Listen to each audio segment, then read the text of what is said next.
Allora, oggi abbiamo avuto la piacere e la sorpresa di trovare qua il maestro Carlo Boso, che abbiamo già registrato e intervistato in una veramente performante diciamo, attività didattica con tanti ragazzi e ragazze alla scuola Alex Silvio Pellico qualche mese fa.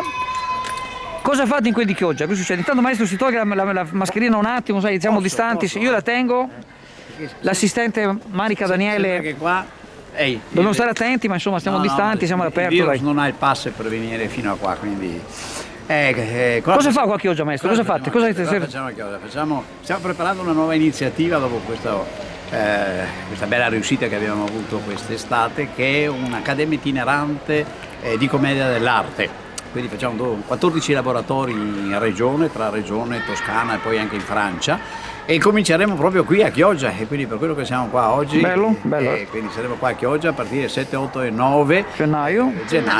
Benissimo. Gennaio. L'idea è di fare un'azione propedeutica alla costituzione in regione di un'accademia internazionale di commedia dell'arte. La prima al mondo. Ammazza, complimenti. Bene. Magari a Chioggia. Beh, ieri ho avuto modo di sentire il consiglio comunale che c'è sempre il rapporto maggioranza e minoranza un po' diciamo conflittuale così, no? E allora qualcuno contestava, ma l'opposizione fa bene a fare il suo mestiere, contestava il sindaco che diceva si deve fare questo, deve fare quell'altro, e gli contestavano che ci sono cose che forse si faranno in 10 anni.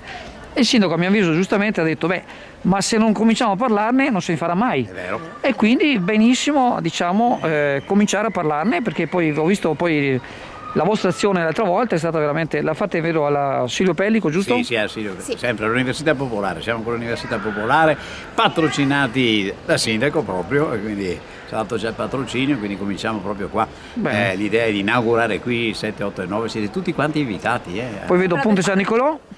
Ponte San Nicolò, Padova, Soave, Stra, Versailles. Tornate a Chioggia a febbraio. Bene. Toscana. Perfetto. Ecco qua, mi metto la maschera. Si mette la maschera. Ci dice qualche battuta anche? Sicuro, vi faccio tanti auguri che l'anno prossimo sia bellissimo e che tutti i virus spariscano e che saremo tutti quanti felici facendo teatro, divertendosi e facendo sì che Chioggia diventi davvero la capitale culturale dell'Italia. Detto a Pantalone. Grazie maestro. Prego.